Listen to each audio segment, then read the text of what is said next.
Bem, nesse vídeo de hoje nós vamos falar sobre as candidaturas a vice-prefeito na principal capital do país em termos econômicos, a capital de São Paulo, a cidade de São Paulo. Por que é importante você pensar no vice da prefeitura de São Paulo?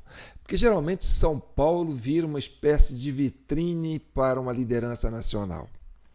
Ali é uma caixa de ressonância. Muitos que ganharam e assumiram a prefeitura de São Paulo renunciam o cargo para participar ou de um cargo de senador ou um cargo de presidente ou de vice-presidente.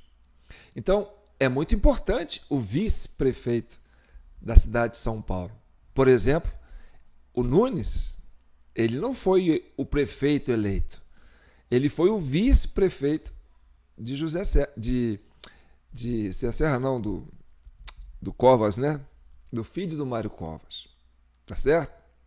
Quantas vezes, né? Por exemplo, o Dória foi candidato a prefeito, renunciou para ser candidato ao governo, depois renunciou para tentar ser candidato a presidente, né? O governo de São Paulo, foi governador, depois ele renunciou para ser candidato a presidente. Então, é muito importante a questão do vice. E já que o Pablo Marçal chama o consórcio comunista, né? Pede para esse consórcio comunista fazer um debate com os vices, né? A prefeito de São Paulo.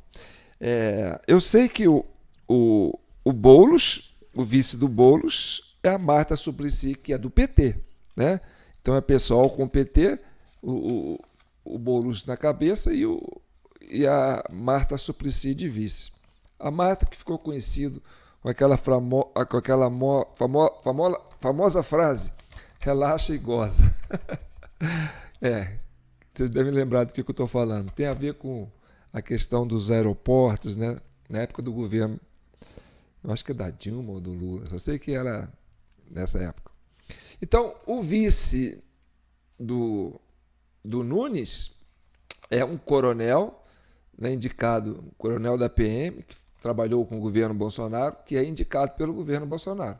Quer dizer, indicado pelo presidente Bolsonaro. Então, é um homem que pode participar do debate.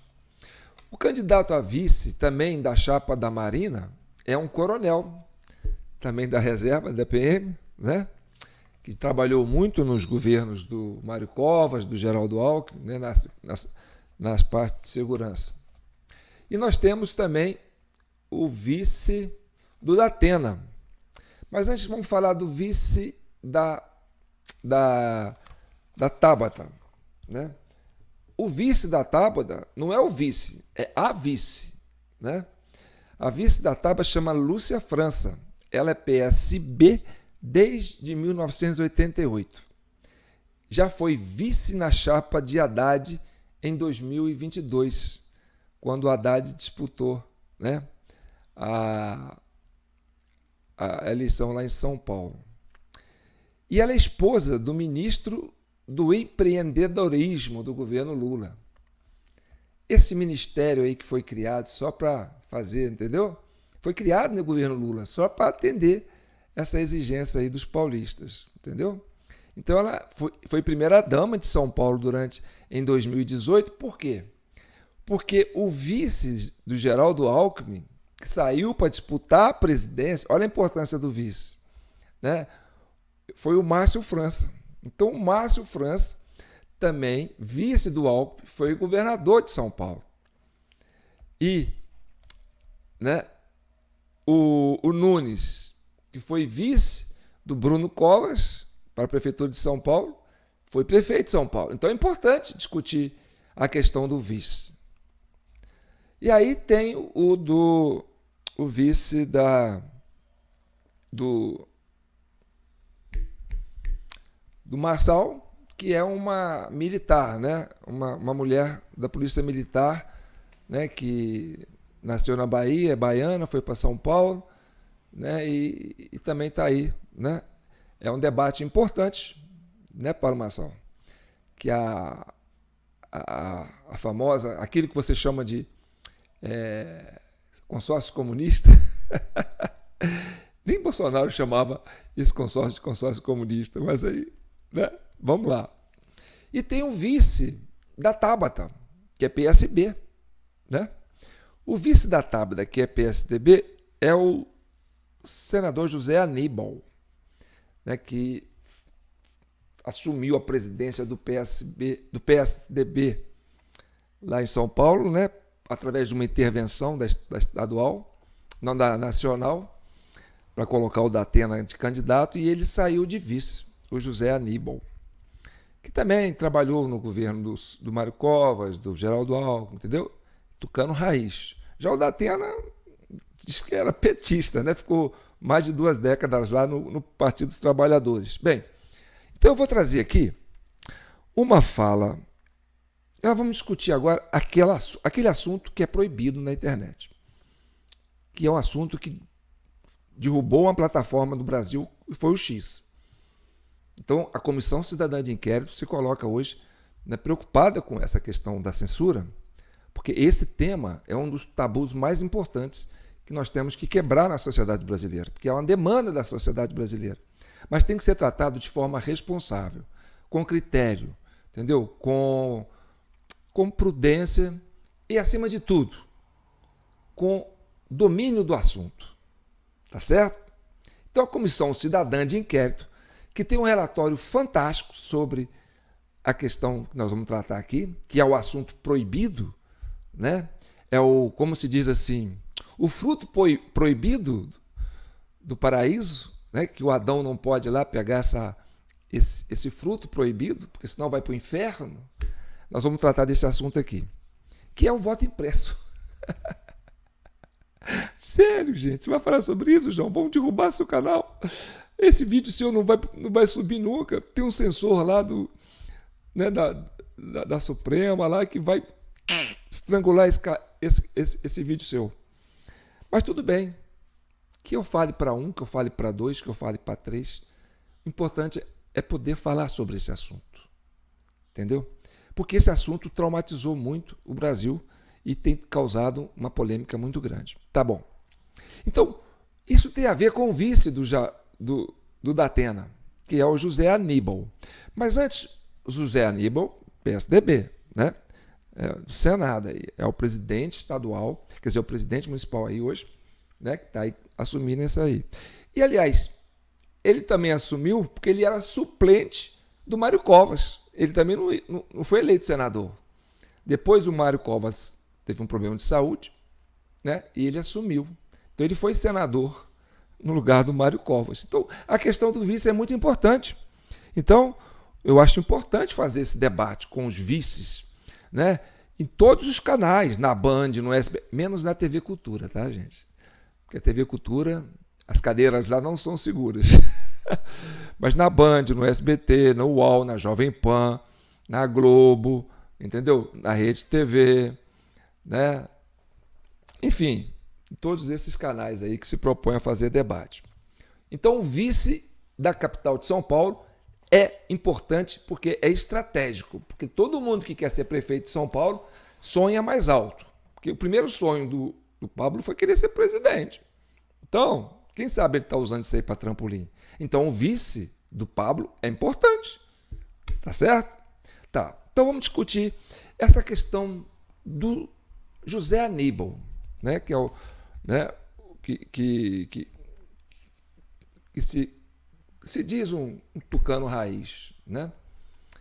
Que foi aí do governo Covas, do governo Alckmin, e agora está aí no PSDB, segurando o Datena pela cabeça de chapa. Agora, para falar sobre voto impresso, nós vamos falar o seguinte: o PSDB é a favor do voto impresso ou é contra? Porque, presta atenção, o PT ganhou uma com Lula, 2 com Lula, depois uma com a Dilma, depois 2 com a Dilma.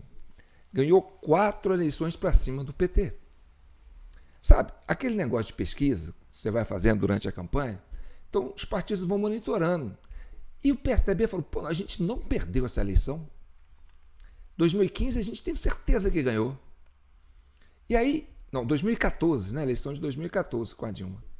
Então, em 2015, o PSDB liderou uma frente parlamentar para instruir os deputados para aprovar um projeto de lei que criasse o voto impresso. Então, o PSDB, que levou 4 bolas nas costas do PT, ficou desconfiado e falou: temos que ter voto impresso. Vamos ver isso aí historicamente.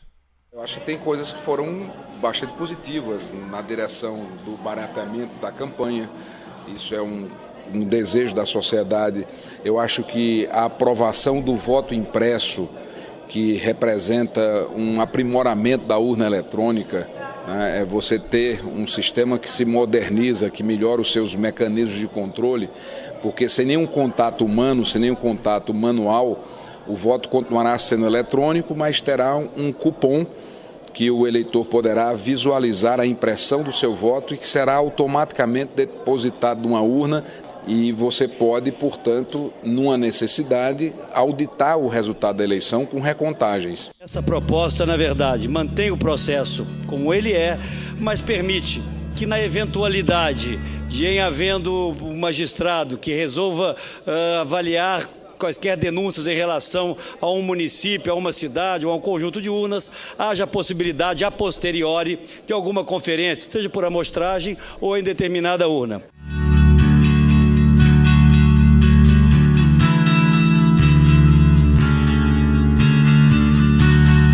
O veto que impede a impressão do voto na urna eletrônica, para mim é uma violação ao direito do eleitor, da sociedade brasileira, em relação à democracia e em relação à segurança de que a digitação no nome do candidato deve ser acompanhada também da impressão do voto. Bem, o que vocês viram aí? Vocês viram 2 líderes, inclusive o candidato a presidente, né, Aécio Neves, que perdeu a última eleição, né, para o PT para Dilma, aprovando lá o voto impresso. E olha, a Dilma vetou aquele esforço que o Congresso fez. Depois o PSDB liderou uma bancada na oposição e derrubou com quase 90%, entendeu? O veto da presidente Dilma. Não, tem que ter o voto impresso. Tá certo? Bem, isso era para ser nas eleições de 2018. E aí, o que aconteceu? O Lula estava preso, o Geraldo Alckmin era candidato e o Bolsonaro disparava nas pesquisas. E ia ganhar. O PSDB falou: não vamos ter chance de ganhar do Bolsonaro. Aí o PT liderou, né, através do Supremo, uma ação que derrubasse o voto impresso. Por quê? O PSDB não ia ganhar mesmo, entendeu? E o Bolsonaro ia ganhar. Então a expectativa era, talvez, né, fazer maioria na Câmara, no Senado principalmente, né, para não perder o poder de todo. Tá. E aí o que acontece? Governo Bolsonaro. A lei estabelecia que o voto ia ser impresso nas eleições de 2022. E aí, o ministro Barroso, que era ministro do TSE na época, foi lá no Congresso, reuniu com as lideranças e tirou a expectativa de voto impresso. Bem, agora vamos entender o vice do Datena, entendeu? Aqui tem uma reportagem que eu peguei da Jovem Pan. Isso foi publicado no dia 14 de agosto de 2021. Ou seja, um ano, praticamente um ano antes do processo eleitoral, em que seria, né, confirmado o voto impresso. E aí diz: José Aníbal diz que mais deputados do PSDB eram a favor do voto impresso. Tenho vergonha. José Aníbal, que hoje é vice do Datena, na época era o suplente de José Serra no Senado. né? Então ele foi entrevistado no Jornal da Manhã e aí ele saiu com essa aqui, ó. Eu vou até colocar a foto dele aqui, ó, dá para vocês lerem. Entendeu? Aí ele saiu com essa. O senador José Aníbal, PSDB, suplente que assumiu a vaga de José Serra, São Paulo, né? Licenciado por motivo de saúde do Congresso, conversou com o Jornal da Manhã, da Jovem Pan, na manhã deste sábado, 14. Ele falou sobre a forma como trabalhará pelos próximos 4 meses na casa, período pelo qual Serras ficará afastado. E disse que fará o que fez sempre o Serra, entendeu? Aí, a questão do voto impresso, o que ele falou? Ele falou sobre trabalho na convicção, papapá, ele considerou a decisão da saída do Tucano, papapá. O político disse que trabalharia voltado para os projetos deixados por Serra. Um deles trata das ferrovias. Também vou trabalhar sobre várias outras questões de educação, na área parará, e uma tragédia do Brasil, rifar, papapá. E aí, ele falou aqui também, ó. Onde é que ele fala sobre isso, gente?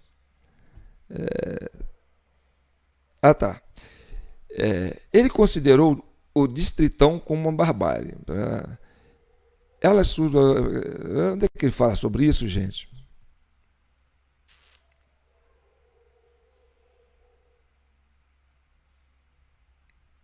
Ele falou aqui, gente, eu devia ter riscado isso aqui.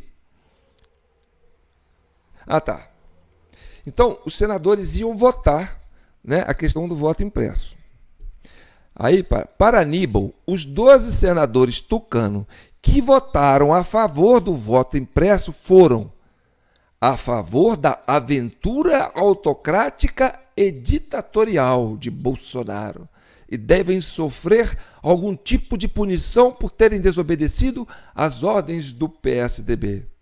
Fizemos uma reunião naquele dia de manhã e eu propus e conseguimos vencer o voto fechado.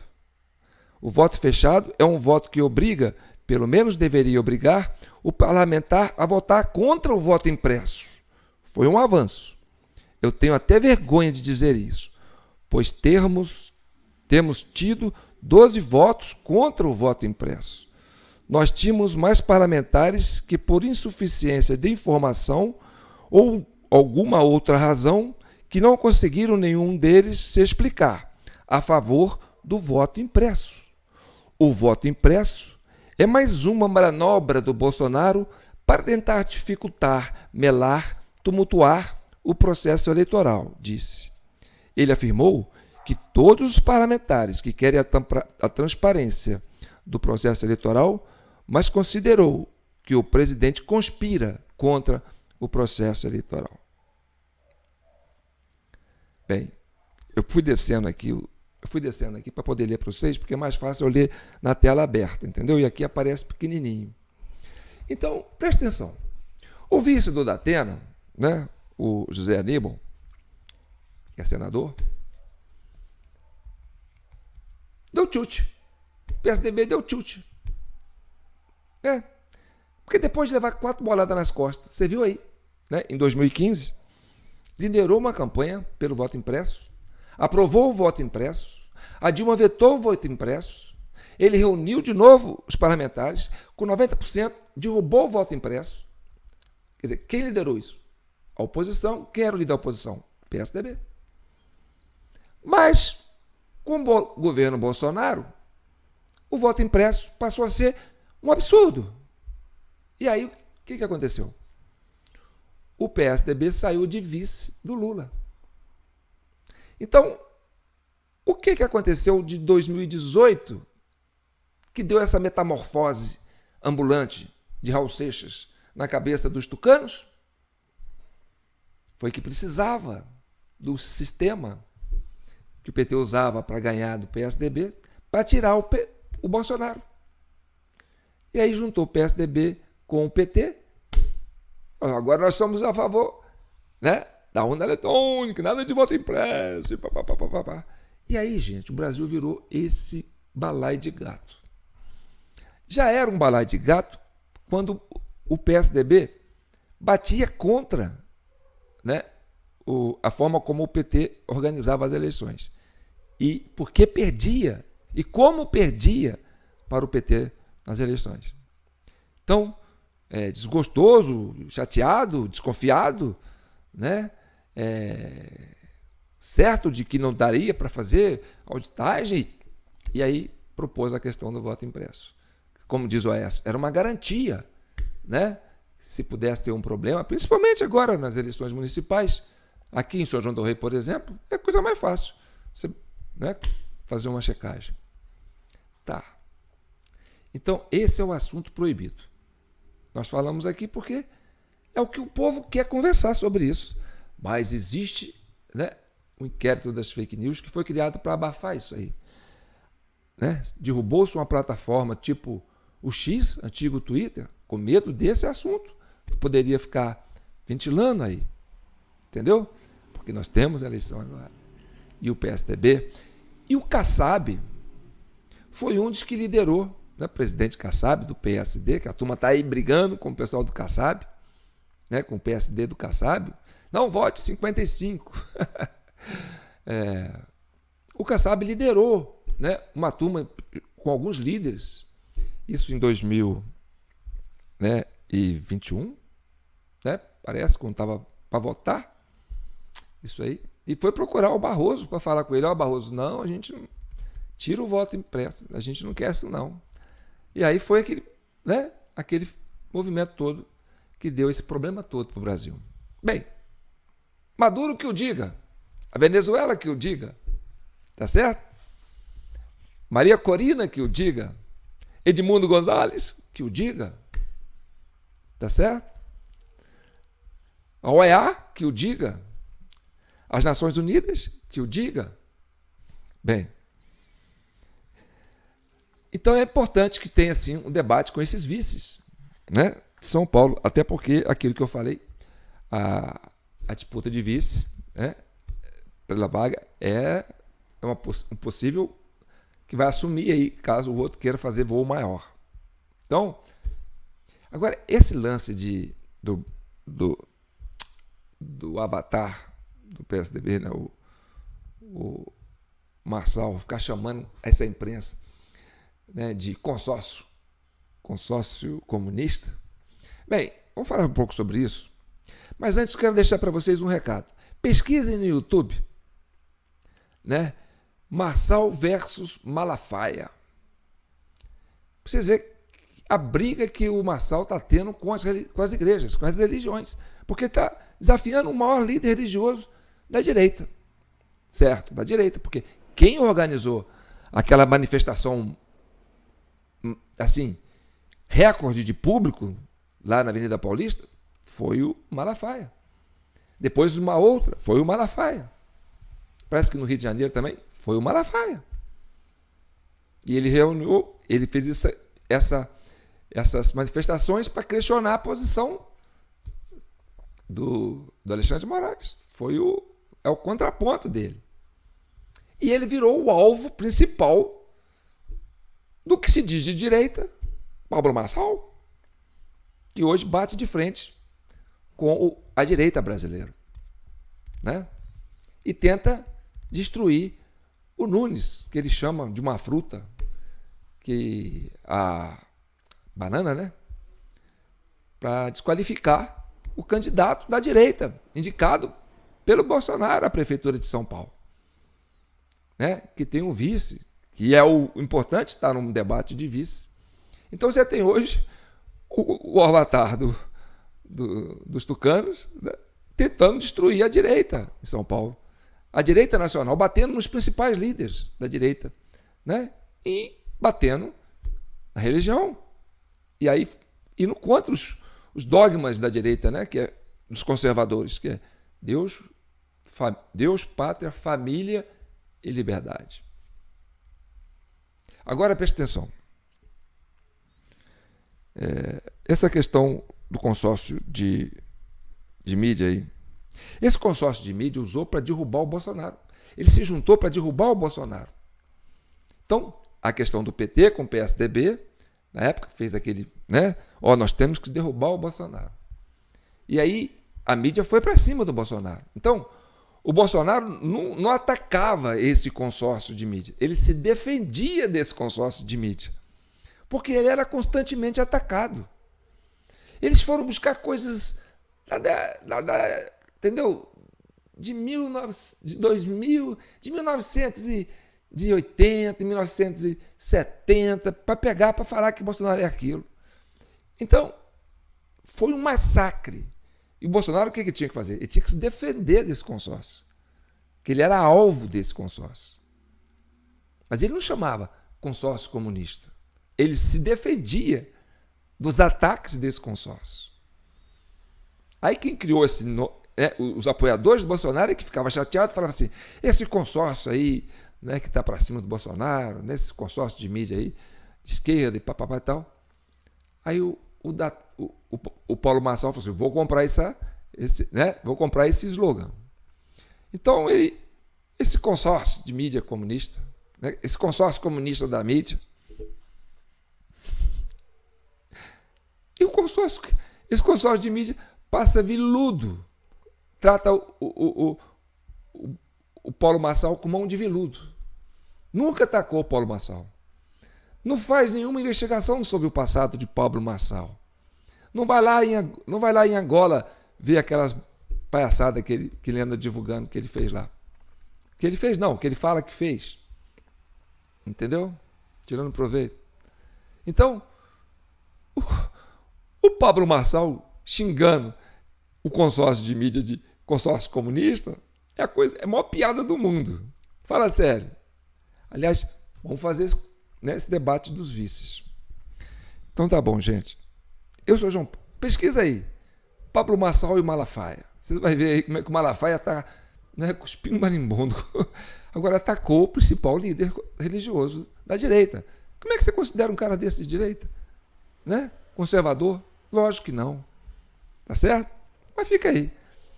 Né? As pessoas vão ter aí, né? Eu tenho aqui no meu perfil, João Paulo Guimarães no Facebook e na TV Del Rey no YouTube, tá certo? E a gente está começando a receber, né? Porque nós estamos debatendo sobre um processo eleitoral, e aí você tem, né, frentes partidárias, aí a sociedade se divide, é natural. Então você tem pessoas que apoiam o Datena, tem pessoas que apoiam o Boulos, tem pessoas que apoiam o Pablo, tem pessoas que apoiam, né, o Nunes, tem pessoas que apoiam a Marina, né, a Tabata. Então, é natural que as pessoas venham para o debate e se dividem. E aí, nos comentários da TV Del Rey e nos comentários dos vídeos, né, do João Paulo Guimarães, nós temos essa posição. E a gente vai sempre tratar com muito respeito aqueles que estão pensando diferente. Porque é natural que a gente defenda esse processo. Porque aqui a gente quer ampliar o debate, né? A gente não é contra. Eu não sou contra o Pablo Marçal. Eu sou contra o Datena. Não, eu não sou contra. Eu sou contra, né, a enganar o eleitor. Eu sou contra a manipular o eleitor. Eu sou contra a explorar a vulnerabilidade do eleitor. Eu sou contra a explorar a fragilidade da sociedade, né, através de uma imposição autoritária de uma vontade, né, que um grupo quer colocar goela abaixo. Então, a manipulação, isso a gente tenta trazer uma clareza para todo mundo, tá certo? Então, vamos aceitar com a maior naturalidade os comentários que a gente está recebendo de ambas as partes, tá certo? Até porque aqui é uma comissão de inquérito. Inquérito é inquirir, é investigar, não é uma comissão de sentença, tá certo? Quem dá sentença é o Alexandre de Moraes, que antes de investigar, antes de nada, ele já sai acusando e dando a sentença. Aqui não, aqui a gente faz levantamentos, apuração, inquérito, inquere um, inquere outro, e levanta a polêmica e coloca para a comunidade da CCI, né, e da população que acompanha a TV Del Rey e o João Paulo Guimarães, que tragam, né, os seus posicionamentos. Agora, para ilustrar esse pessoal que está comentando, que defende, né, Pablo Marçal, essa coisa toda, eu vou fazer uma alusão ao 8 de janeiro, Tá certo? Prestem bem atenção no que eu vou falar. Aqueles que comentam vão ter que defender essa tese, né? Ou a favor ou contra do que eu vou falar aqui. Prestem bem atenção. O 8 de janeiro aconteceu. Foram vários grupos de ônibus para Brasília para fazer uma passeata, para defender a liberdade, para defender a transparência do voto impresso, defender aquilo que o Aécio queria, defender aquilo que esses líderes do PSDB queriam em 2015. Entendeu? Aquilo que era vontade de 90% do Congresso, quando derrubou o veto da Dilma. Então aquela população não estava ali na rua, não foi para o QG, não foi para lá para fazer baderna, não foi para quebrar nada. Eles queriam defender isso. Queriam que, né, que provasse por A mais B como é que foi que o Lula saiu da cadeia para ganhar do líder deles, que era o Bolsonaro. Tá. E esse pessoal foi para Brasília e foi escoltado por uns, né, pela PM, né, até, né, por viaturas da PM até os três poderes, a Praça dos Três Poderes. E lá caíram numa emboscada e foram presos. Muitos estão aí. Alguns na Papuda, algumas na Colmeia, alguns com tornozeleira eletrônica. Aí eu pergunto para você. Teve CPI? Teve CPMI? Teve investigação do Senado? Da Câmara dos Deputados? Da Assembleia do Distrito Federal? Né, a Câmara Distrital? Teve da Polícia Federal? Teve da CCI? A Comissão Cidadã de Inquérito? Tá certo? Tá bom. Agora me fala. De todas essas que organizaram esse movimento, quem organizou? Quem liderou? Quem patrocinou? Não aparece. Não aparece. Por que não aparece? Porque não pode aparecer. Porque foi o governo que estava ali, né, que patrocinou. Mas isso não pode aparecer. Então, ocuparam as comissões parlamentares de inquérito, botaram maioria, passaram o trator. Bem, mas independente disso, 1.500 pessoas, 1.200 pessoas perderam sua liberdade, perderam seu sossego, sua saúde, seu estado emocional, além de seus familiares, além de seus patrimônios, sofreram e sofrem até hoje. Tá certo? Porque eles foram induzidos ao erro. Eles foram levados ao erro. E nisso aí você tem um esforço, né? A CCI tem essa premissa, porque nós divulgamos no dia 6 de janeiro, né, de 2023 que isso ia acontecer. E na manhã do dia 8 de janeiro, nós falamos que ia acontecer, mostramos os infiltrados lá no QG, avançando para o Congresso, e está lá em texto dizendo o que ia acontecer. Então nós anunciamos antes. Então vocês que estão querendo caminhar com Pablo Marçal, lembrem do 8 de janeiro. Quem levou vocês para lá?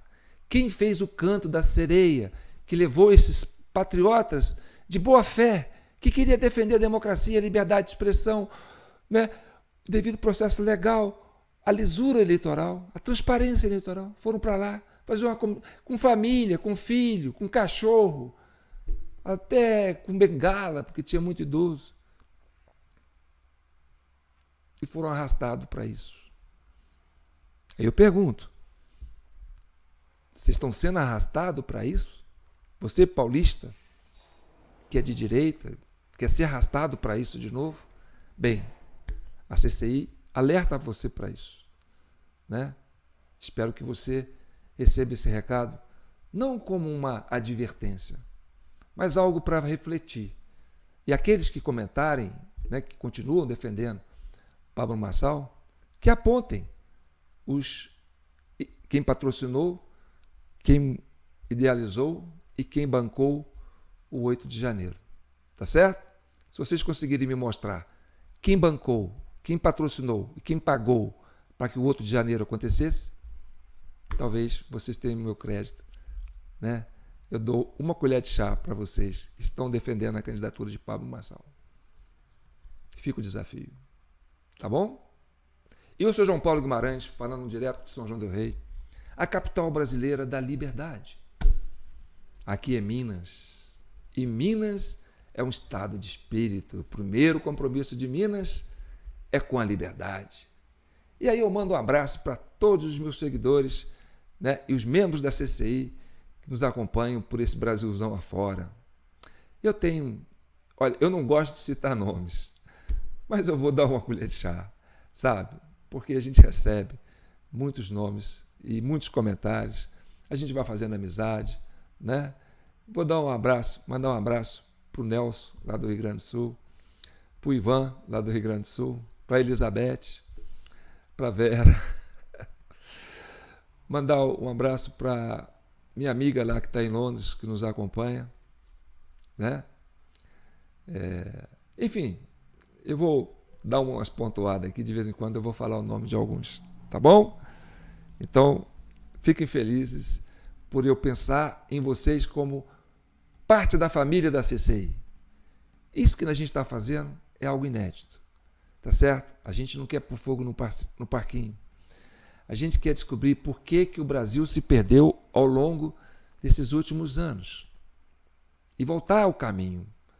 A gente vinha de 2015, voto impresso, Lava Jato, contra a corrupção, papapá, e de repente, bum, bum, foi tudo por água abaixo.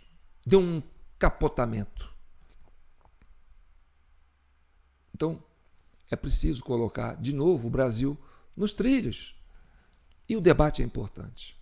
Tá certo? Tá bom. Tá aqui a nossa chave Pix, jpnoticias@gmail.com. Se você quiser contribuir com qualquer valor, você é membro da CCI. Você tem o meu respeito e a minha gratidão. Tá certo? Se você quiser mandar comentários aqui no WhatsApp, discordando ou concordando, venha que será bem recebido, né? Eu passo o olho assim e falo, vou abrindo aos pouquinho. Se eu mostrar para vocês o que tem meu WhatsApp, assim, de gente mandando mensagem que eu ainda não consegui abrir, porque são muitas, entendeu? E eu tenho que refletir sobre elas. Então, não desistam de mim, que eu não vou desistir de vocês, tá certo? E principalmente para você que comenta, né, que curte, né, que já está inscrito no nosso canal, que já acionou o sininho, né, e que compartilha isso com as pessoas que você gosta, que comenta com isso na rua, né, que levanta essa bandeira da CCI, saibam que vocês estão no meu coração. Isso não é um trabalho de formiguinha, né? Isso é um trabalho de formigueiro. Então vamos juntos trabalhar para unir esse país, pacificar esse país, e que as pessoas de bom coração, as pessoas puras, não sejam de novo, né, enganadas. Isso é o mais importante. Fiquem com Deus, tá bom? Um abraço.